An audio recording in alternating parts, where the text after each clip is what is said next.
Agnes Paloma at lahat kang natutunan para sa daily devotion na pinamagatang The Trinity and Salvation. No?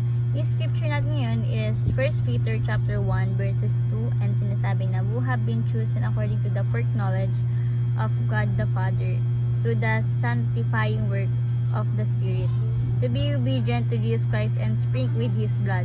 Grace and peace be yours in abundance.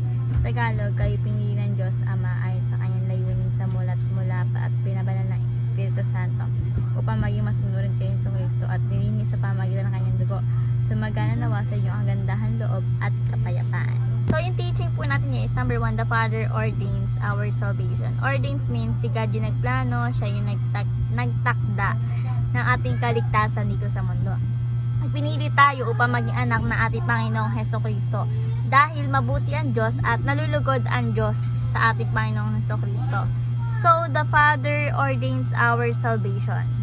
So, number 2 is the Son accomplishes our salvation. So, through His life, death, and resurrection, through Jesus Christ is naligtas tayo, diba? Si God the Father ang sender and si Jesus Christ ang sent one. Siya yung nag-mission, 'di ba, sa krus ng Kalbaryo, 'di ba? Nagpakapako siya doon sa krus dahil gusto niya tayong mailigtas. So, siya ang sarili niya yung kanyang itinaya para tayo ay maligtas sa mundo. No? So, the Son accomplishes our salvation. Next is the Holy Spirit applies the work of salvation. So, hindi porke sinugo si Jesus Christ sa krus ng Kalbaryo is maliligtas na tayo.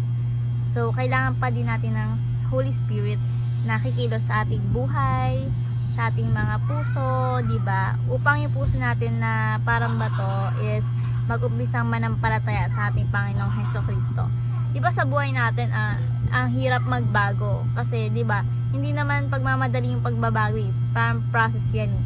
Di ba ang sabi ni God, huwag mong pilitin yung sarili mong magbago kasi hindi mo talaga mababago. Dapat yung talaga yung genuine ka sa nagawin yun, no? So, sa buhay natin nga, hirap magbago. Pero kung mananaan ng Santong Espiritu, which is Holy Spirit, is babaguhin niya tayo araw-araw, no? Ang Santong Espiritu ang kumilos sa atin para maging born again tayo uli. Then, pag may Holy Spirit ka na sa buhay mo, meron pagbabago, no? At gagawin niya ng Holy Spirit araw-araw na baguhin ka. So, the Holy Spirit applies the work of salvation. So, bilang application number 1, believe that salvation is by the grace of God. So, panampalatayaan natin ang kaligtasan. Ang kaligtasan ay gawa ng banal na Espiritu, anak ng Diyos, and si Jesus Christ ang kanyang Ama. So, kaya sa kagandahan loob ng Diyos is inabot niya tayo at nailigtas niya tayo. We cannot save our lives eh. Hindi tayo masasave ng sarili nating gawa, sarili nating interest. No? Believe that salvation is by the grace of God. Walang taong maliligtas tayo sa pagsusumikap. No? Maliligtas tayo through faith. So, yun, believe that salvation is by the grace of God. Next is, believe in the finished work of Christ. Panampalatayaan natin ang kaligtasan natin is pinagpapaguran niyan ng ating Panginoong Hesukristo.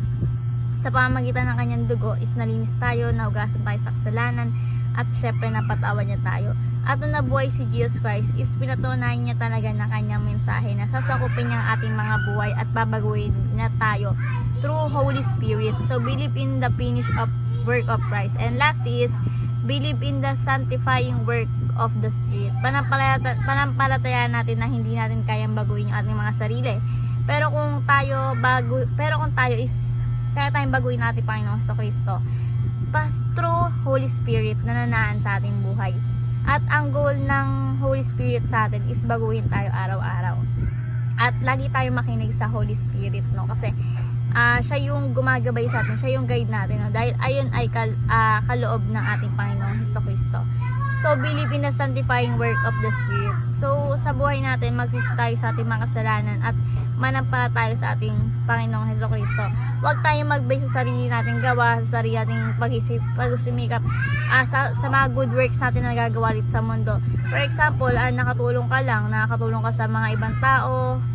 No, hindi ibig sabihin na maliligtas ka na. Ano yun? Sige, sabihin natin na oo, tumutulong ka pero hindi ka maliligtas kasi hindi ka naman nananampalataya sa ating Panginoong Kristo. Maliligtas ka through faith. So, ayun na po aking natutunan. Thank you po sa pakikinig at God bless po sa ating lahat. Naway may share sa iba. Syempre at ma-apply sa ating buhay. So, thank you po. God bless everyone.